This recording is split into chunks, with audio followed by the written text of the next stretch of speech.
A paz do Senhor, que bom você aqui, já estamos na 10ª aula e hoje nós vamos falar sobre mansidão. Torna o crente apto para evitar as pelejas. E não tem como falar de mansidão e não falar de humildade, de bondade, de meiguice, de ser cortês. E contrapondo isso, nós vamos falar sobre o orgulho, a soberba, sobre as pelejas e as discussões. O que o nosso dicionário diz a respeito de mansidão? Matteo Henry, ele diz que por mansidão entende-se que é a excelente disposição da alma que faz com que os homens não estejam prontos a provocar e que não se sintam facilmente provocados e ofendidos. Mansidão é bondade, mansidão é ser humilde, é ser cordial com as pessoas, é ser amável com as pessoas. E o que é humildade? Humildade entende-se por aquilo que se opõe ao orgulho. Aqui nós vamos falar de orgulho no sentido mesmo pejorativo. É um sentimento egoísta, admiração pelo próprio mérito, excesso de amor próprio, arrogância e soberba. Então a humildade se opõe ao orgulho e isso é que ser humilde. O nosso texto áureo está em Efésios capítulo 4, versos 1 e 2. Paulo diz assim: que andeis como é digno da vocação com que fostes chamados, com toda a humildade e mansidão, com longanimidade, suportando-vos uns aos outros.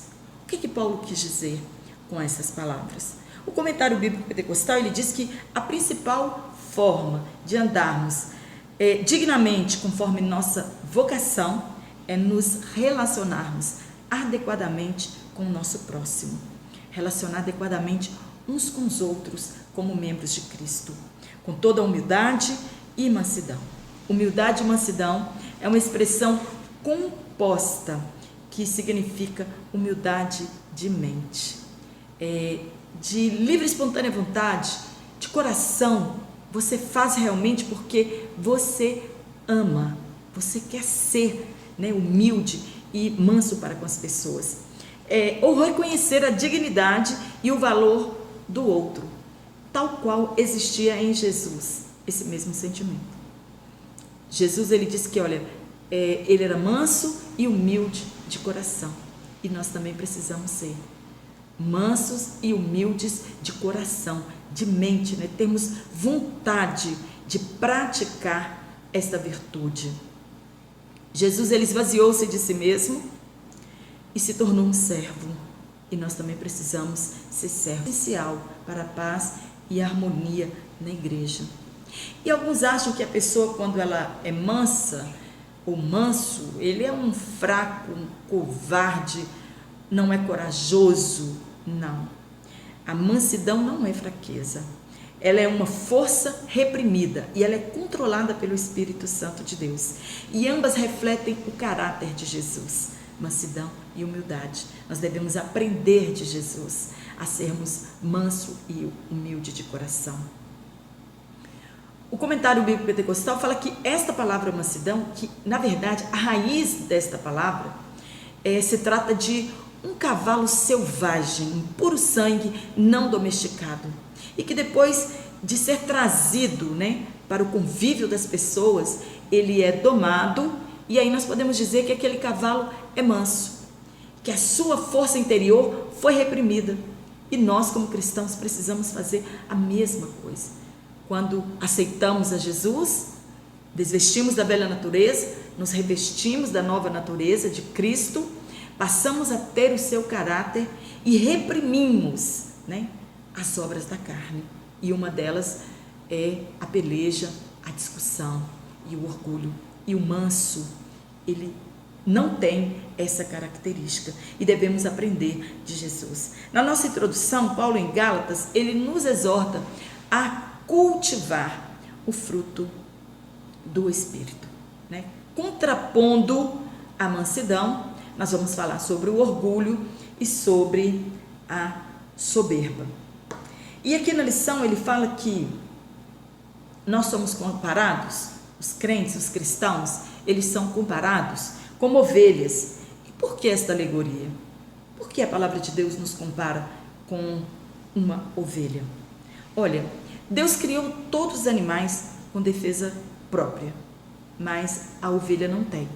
Ela é um animal doce e amável, que não sabe encontrar pasto bom, não sabe encontrar água pura, ela não consegue se livrar dos lobos, ela não consegue se defender dos seus predadores e ela precisa 24 horas do seu pastor. E Jesus disse: eu sou o bom pastor e as minhas ovelhas ouvem a minha voz. E nós somos ovelhas do aprisco de Jesus. Nós não sabemos nos defender. Sozinhos nós estamos perdidos. Nós precisamos recorrer à ajuda de Jesus e Ele nos guiará a pastos verdejantes e a águas tranquilas. A ovelha, ela é totalmente vulnerável, né? Ela fica no fim da cadeia alimentar. Ela não tem habilidades de luta nenhuma. E a Bíblia diz que Jesus Cristo, Ele deu a sua vida pelas ovelhas. Quando Jesus diz: sem mim nada podeis fazer, é totalmente isso. A ovelha não pode fazer nada sem o seu pastor. E nós não podemos viver sem a presença de Jesus em nossas vidas. Nós estaríamos perdidos, porque sozinhos nós não sabemos nos defender. E se você é ovelha de Jesus, então aprenda a ser manso e humilde. Ouça a voz do bom pastor. O primeiro ponto: mansidão, o oposto da arrogância. Primeiro ponto: mansidão não é covardia. Nós já falamos, mansidão não é fraqueza. E Paulo vai se defender aqui. O nosso comentarista trouxe o exemplo do apóstolo Paulo, que era um homem manso, mas não era covarde, né? E nos capítulos 10 a 13, ele vai se defender junto da igreja. Ele vai dizer: olha, às vezes eu fui um pouco rude, sim, mas foi tudo por amor, né? Foi tudo para proteger vocês.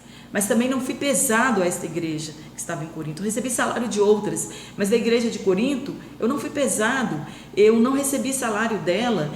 E ele estava dizendo para a igreja: tenha cuidado com os falsos ministros, tenha cuidado com os falsos profetas, né? Eles querem se considerar como se fossem iguais a mim, mas em sofrimento eu fui muito mais, sofri muito mais do que eles, e dei a minha vida por causa dessa igreja aí de Corinto, e quero ir aí outra vez. Paulo queria ir lá pela terceira vez, e ele diz para aquela igreja que ele não pregava o evangelho aonde o evangelho já havia sido pregado. Então os falsos ministros estavam tentando tomar posse da igreja de Corinto, e Paulo se defendeu, teve coragem, não foi medroso.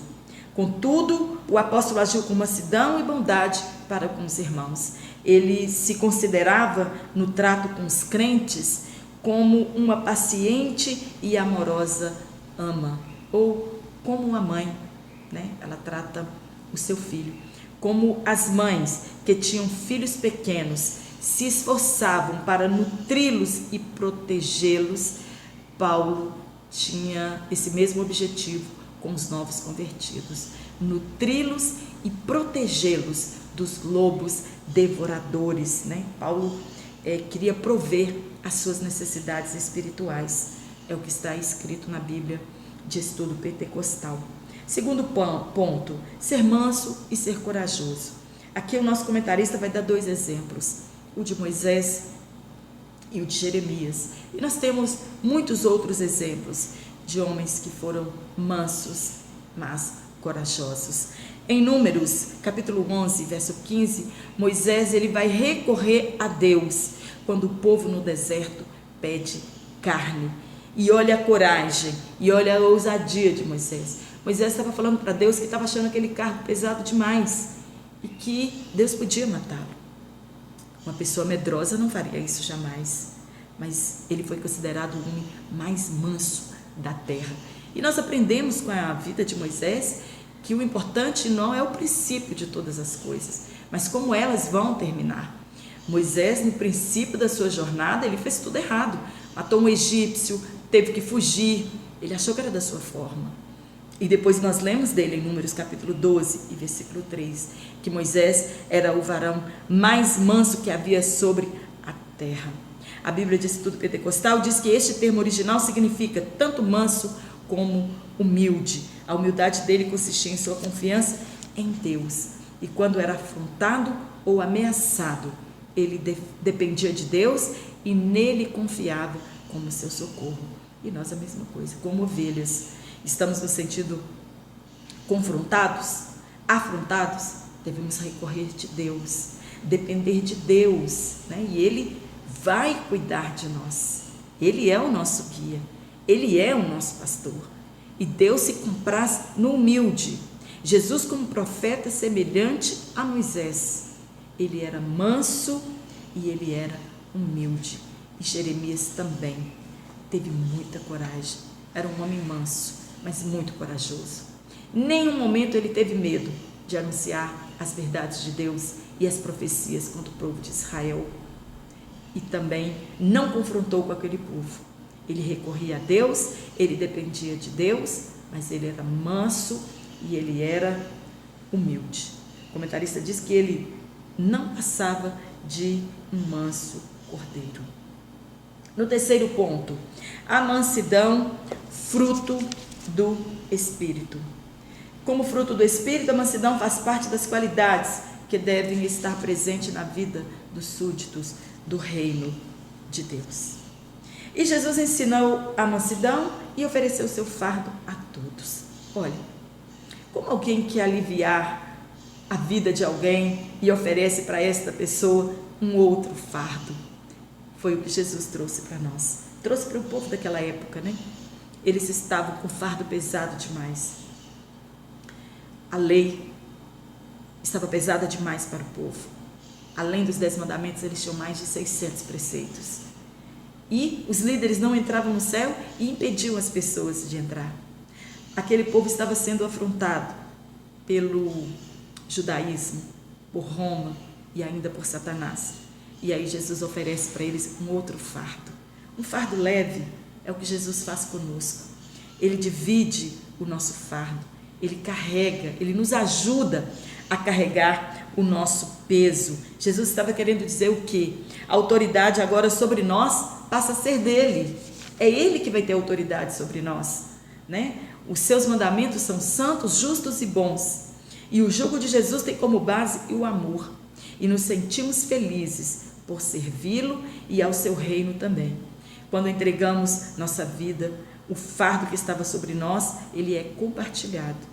Ele nos ajuda a suportar o peso.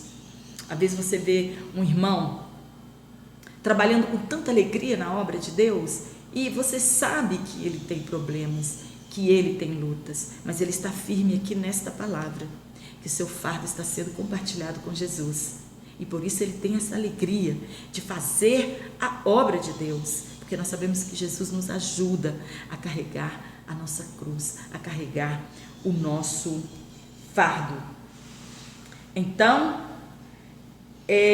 Jesus era simples e humilde e dócil. As pessoas tinham prazer de estar a seu lado. Jesus sempre estava cercado por uma grande multidão. Sempre quem andava perto de Jesus recebia alguma coisa da parte dele. Mas é muito difícil estar ao lado de pessoas com espírito altivo, soberbas, orgulhosas. Em geral, os altivos gostam de pelejas, pois acreditam que estão sempre com a razão. Acreditam sempre que eles são melhores do que os outros. E o nosso comentarista faz uma pergunta: você conhece alguém assim? Que ele sempre tem razão? Que ele sempre é melhor do que o outro, que as suas qualidades são melhores do que os outros? Então ore por ele ou por ela, para que venha se arrepender e ser cheio do Espírito Santo e desenvolver o fruto do Espírito. Aqui no nosso subsídio didático, o comentarista deixa uma dinâmica para se fazer com as classes e não deixe de fazer, é uma dinâmica muito boa. O nosso segundo ponto, nós vamos falar sobre como evitar as pelejas e contendas, somente sendo mansos e humilde de coração. Primeiro ponto, pelejas e discórdias. Peleja fala de ambição egoísta, cobiça pelo poder, falta de entendimento. Peleja é igual a discussão. Isso significa desavença e harmonia. Segundo ponto, as ações do homem carnal. Um dos sinais de que uma pessoa não está preparada para exercer o ministério cristão é quando manifesta um desejo incontrolável de, passando por cima de todos, alcançar postos e mandatos. O crente que é sábio e tem dons ministeriais espera com paciência e mansidão o momento de Deus. O que são dons ministeriais? Está lá em Efésios capítulo 4, versículo 11 e 12. E eles são 5. Apóstolos, profetas, evangelistas, pastores e mestres. As pessoas desejam por isso. As pessoas querem isso. Porque na maioria das vezes elas querem fama, status e poder. E quantas pessoas não saem de nossas igrejas por causa destes dons ministeriais? Querem isso para si e alegam que não foram vistos pelo pastor, né? Mas aprendemos que quem nos vê primeiro é Deus. O crente que é sábio, nós já falamos, ele não promove pelejas e nem faz politicagem para alcançar aquilo que é divino. É Deus que nos dá, né? Nós precisamos dessa vocação, nós precisamos ter esta chamada para os dons ministeriais, pois tem consciência de que tais atitudes pertencem à velha natureza. Nós não precisamos brigar por nada. Jesus, ele deu o dom a todos, né? A palavra de Deus diz que os dons são para todos. É só você descobrir o seu e não tem brigas. Aqui não estamos falando de dons espirituais, mas de dons ministeriais. E você nunca vai ver ninguém brigando para fazer visita nos hospitais, nos asilos, entregar folhetos e para os cultos ar livres. Para isso não tem briga. Mas para cargo e poder, as pessoas estão brigando, né, e praticando esta obra da carne, que é peleja e discórdia. Um espírito aguerrido. Quantas pessoas têm esse espírito, né? Contencioso, de peleja, de briga mesmo, de guerra mesmo, né? Infelizmente nós encontramos isso no nosso meio. E o que Paulo, escrevendo a Timóteo, ele diz? Paulo, primeiro, ele adverte no versículo 23 para Timóteo rejeitar as questões loucas. E já no versículo 24, que é citado na nossa lição, ele diz: ao servo de Jesus não convém contender, mas ser manso para com todos. E no versículo 25, instruir com mansidão aos que resistem. Deus exige santidade do seu povo. Precisamos nos manter incorruptíveis, santos e sinceros e justos em um mundo de trevas. Aqueles que estão no mundo têm mentalidade e valores mundanos, está na nossa lição. Em geral, as pessoas incentivam os outros a brigarem. Às vezes os crentes contam para as pessoas ímpias o que está acontecendo lá na igreja, e ele diz: vai conquistar os seus direitos, não deixa barato não. Quantas pessoas já têm levado as igrejas à justiça para receber direitos, né? Porque trabalharam anos a fio voluntariamente e não ganharam nada, brigando por causa de poder, brigando por causa de dinheiro. Mas o cristão que tem a vida pautada nos ensinos de Jesus é diferente, pois o Mestre nos manda seguir a segunda milha e amar aqueles que nos perseguem. A única forma para combater a peleja é ser cheio do Espírito Santo. De que nós estamos cheios? Se nós ficamos 24 horas nas redes sociais, em frente a filmes e novelas, jamais nós seremos cheios do Espírito Santo de Deus, né? Devemos nos envolver com a palavra de Deus, com a obra de Deus, para sermos cheios do Espírito Santo de Deus. E em Mateus 5, 39, 44, Jesus diz: é oferecer a outra face, é dar a capa também, é caminhar mais uma milha, é emprestar a quem te pedir, é amar nossos inimigos, é falar bem dos que falam mal de nós, é fazer bem aos que nos odeiam. Como é difícil, quantas pessoas encontram dificuldades nisso. E assim, somente assim, seremos filhos de Deus. Jesus, ele jamais procurou ser famoso, mas ele era humilde e amoroso. Em Filipenses 2, deve ter em nós o mesmo sentimento que houve em Cristo Jesus. Nós devemos ter a mente de Cristo, os mesmos sentimentos que houve em Jesus, de humildade, de mansidão. Ele não quis ser igual a Deus. Ele tomou a forma de servo e, na forma de homem, humilhou-se a si mesmo, sendo obediente até a morte de cruz. E Jesus Cristo é o nosso maior exemplo de mansidão, de humildade, de entrega e de serviço. Muito bem, terceiro ponto agora, nós já estamos. Bem-aventurados os mansos.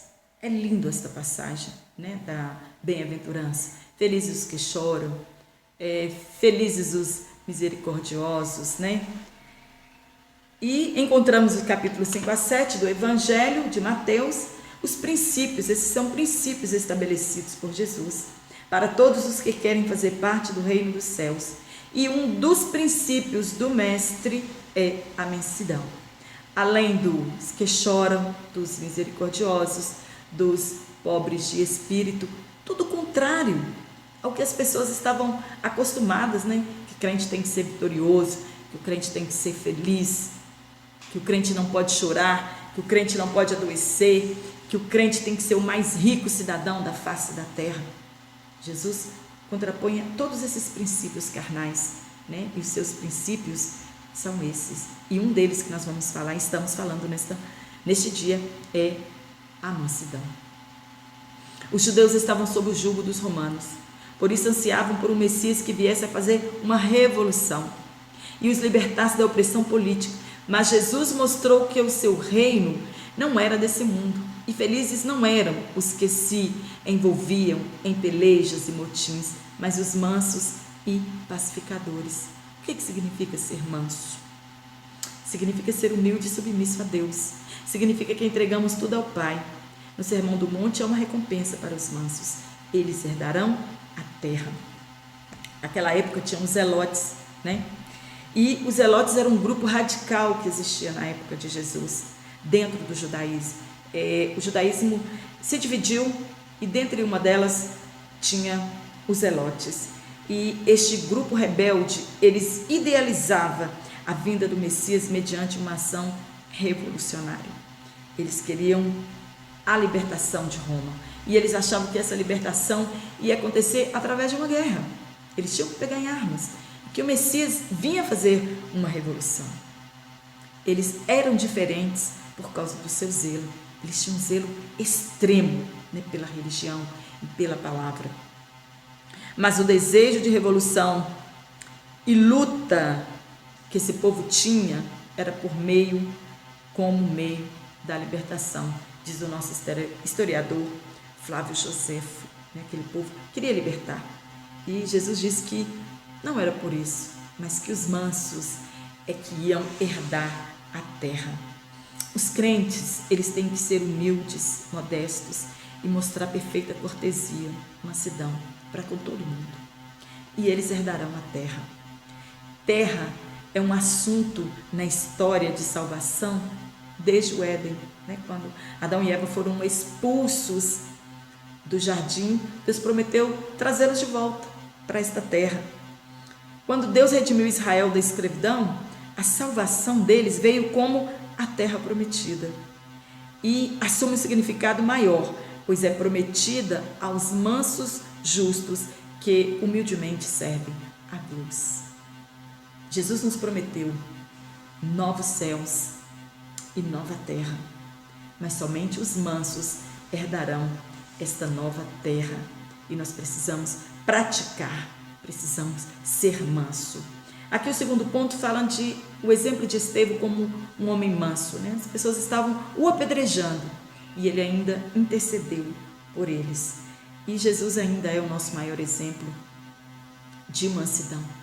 Ele, como uma ovelha indo para um matadouro, ele foi mudo, ele não abriu a sua boca. Ele podia se defender, xingar, brigar, mas esse não era o propósito, né?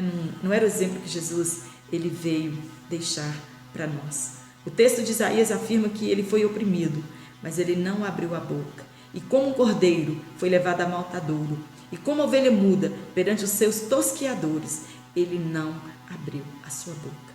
E a pergunta para nós nesta lição é: como você age diante daqueles que o maltratam e querem o seu mal? Que venhamos pedir ao Senhor mansidão. Às vezes ouvimos de alguns crentes dizer: eu sou crente, mas a minha boca não é. Eu sou crente, mas o meu braço não é. Tá tudo bem, mas se pisar no meu calo, precisamos nascer de novo, desvestir da velha natureza e revestir da nova natureza em Cristo Jesus. Que você tenha uma ótima aula neste domingo, que Deus continue te abençoando e te dando graça. E se você ainda não se inscreveu no meu canal, se inscreva e até a próxima aula, se Deus assim nos permitir então.